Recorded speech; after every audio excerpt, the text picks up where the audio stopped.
Hi friends, मैं फिर हाजिर हूँ नई कहानी के साथ। दूध दही खाए नंदरानी और गोबर उठाए बहू रानी। सुबह सुबह कड़ाके की ठंड, हर तरफ कोहरा ही कोहरा नजर आ रहा था। सुबह के 5:30 बज चुके थे। दूर दूर तक कोई नज़र नहीं आ रहा था। घर के सदस्य अपनी अपनी रजाइयों में घुसे हुए थे। पर यह क्या, घर की बहू कांता घर के पीछे की तरफ बने हुए बाड़े की सफाई कर रही थी। इतनी तेज ठंड के अंदर कांपते हुए हाथों से गाय का गोबर उठाती जा रही थी। साथ ही साथ मन ही मन कूड़ती जा रही थी, हे भगवान, जल्दी जल्दी काम निपटा लूँ, नहीं तो अम्मा जी मेरा जीना दुश्वार कर देंगी। ऊपर से तबीयत भी ठीक नहीं है। मन ही मन सोचती जा रही थी। कितनी ही कोशिश कर रही थी, पर हाथ पैर तेज चल ही नहीं रहे थे। 5:30 बज चुके थे। अगर 6:30 बजे तक ये काम निपटा कर नहा धोकर चौके पे नहीं घुसी तो अम्मा जी का अपना राग शुरू हो जाएगा। 6:30 बजे तक तो बिस्तर में चाय चाहिए होती थी उनको। पति माधव को भी तो उसी समय जागना होता। उसके बाद वही बिस्तर पर बैठकर फरमान जारी करती रहेंगी। 7:30 बजे तक माधव का टिफ़िन भी तैयार करना होता है। आखिर नौकरी के लिए रोज़ शहर जो जाना पड़ता है। शादी को अभी 7 महीने ही हुए हैं। शादी से पहले कितना कुछ कहा था इन लोगों ने। बेटा शहर में नौकरी करता है, हमारे यहाँ तो नौकर हैं काम करने के लिए।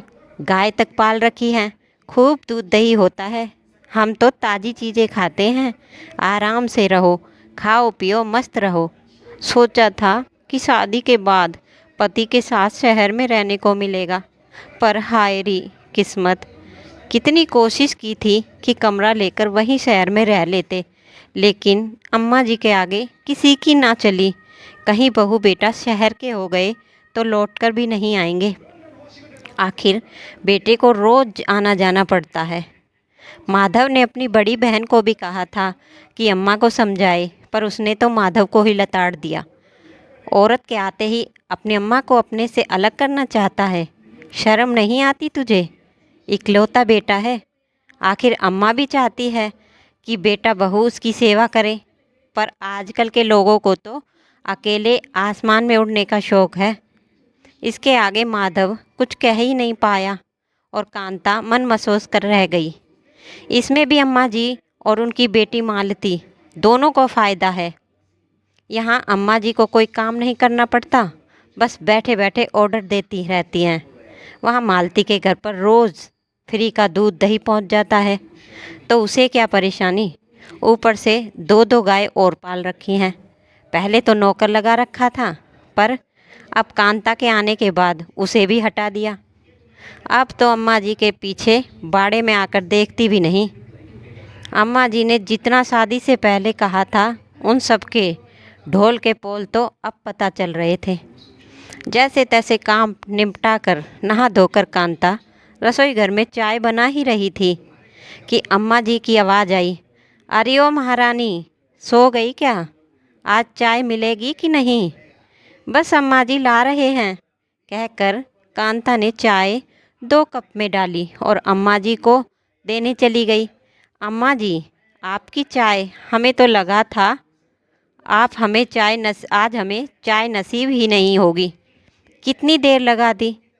जाकर माधव को भी चाय दे दे, और खबरदार उसके पास बात करने के लिए बैठी तो समय व्यर्थ हो जाएगा।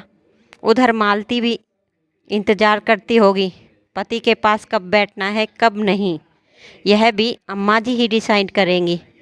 मन ही मन कूटती हुई कांता माधव को चाय देने चली गई और फटाफट काम करने लगी।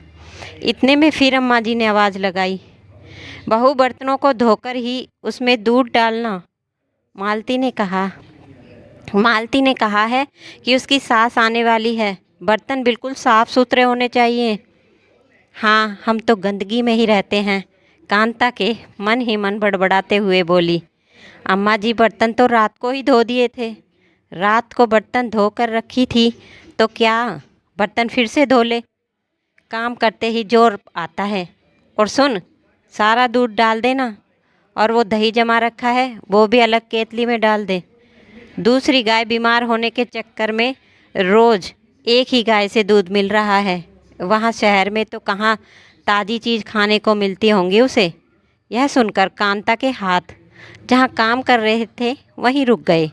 मन ही मन सोचने लगी, सारा दूध भेजने के लिए कह रही है, फिर तो घर में कुछ भी नहीं बचेगा, फिर मेरी तबीयत भी ठीक नहीं रहती।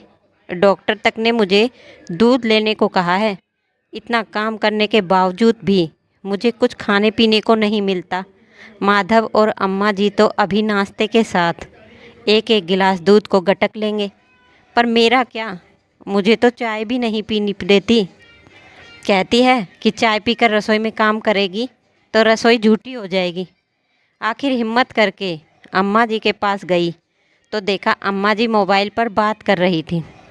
कांता को दरवाजे पर खड़ा देखकर बोली, अरे तू अभी तक यहीं खड़ी है?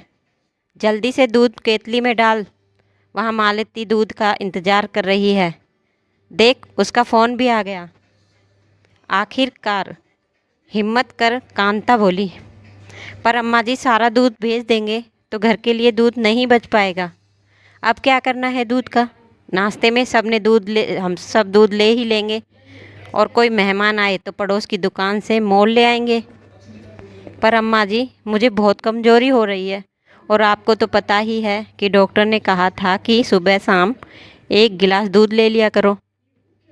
कुछ नहीं होता, शरीर को जैसा बनाओ वैसा बन जाता है।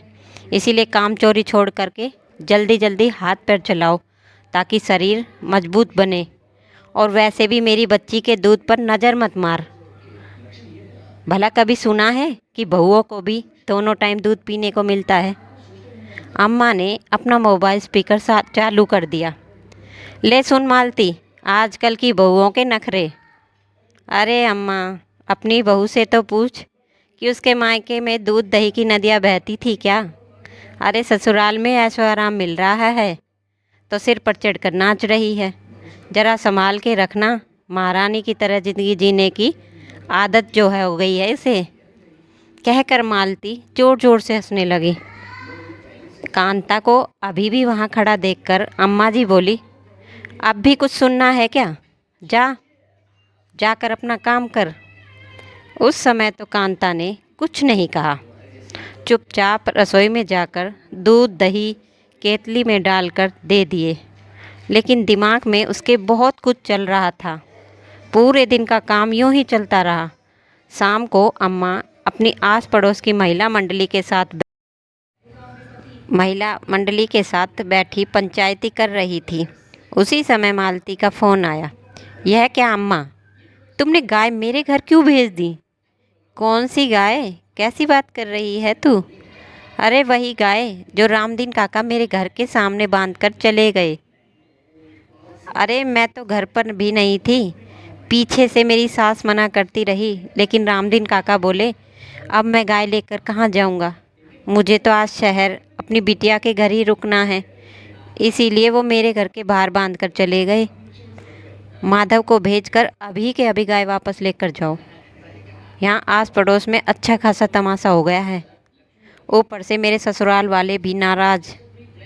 मालती ने बोलकर फ़ोन बंद कर दिया। इधर अम्मा उठकर बाड़े की तरफ भागी। देखा तो गाय थी ही नहीं। कांता का आवाज़ देती देती अम्मा जी घर में आई। अरे ओ बहू, बाड़े में से गाय कहाँ गई? मालती जी के घर। तेरी हिम्मत कैसे हुई गाय को यहाँ वहाँ भेजने की? उधर मालती को कितनी बातें सुननी पड़ रही है, अंदाज़ा भी है तुझे? जितनी बातें आप दोनों मिलकर मुझे सुनाती हैं उससे तो कम ही सुननी पड़ रही होंगी। तेरी इतनी हिम्मत कैसे हुई गाय को शहर भेजने की? अभी तो मैं बैठी हूँ, तू कौन होती है फैसला लेने वाली? वो क्या है ना अम्मा जी, दूध दही खाए नंदरानी और गोबर उठाए बहुरानी, ये बात कुछ जच नहीं रही थी। इसलिए जब रामदीन काका आए और बोले, बिटिया शहर जा रहा हूँ टेम्पू लेकर, कोई सामान मालती के यहाँ भिजवाना हो तो बता दे, तो मैंने सोचा गाय को वहीं भेज दूँ, जिससे जीजी को इंतज़ार भी नहीं करना पड़ेगा और मुझे इतनी ठंड में गोबर भी उठाना नहीं पड़ेगा। और वैसे भी अब हमसे ना होगा यह सब। बड़बड़ाती हुई अम्मा माधव को फ़ोन कर गाय को शहर से लाने का बंदोबस्त करने लगी। आखिरकार माधव गाय को रात को टेम्पू से शहर से लेकर आया। गाय को बाड़े में बांधने के बाद ही अम्मा ने अपने पुराने नौकर को फ़ोन कर दूसरे दिन से काम पर आने के लिए कहा।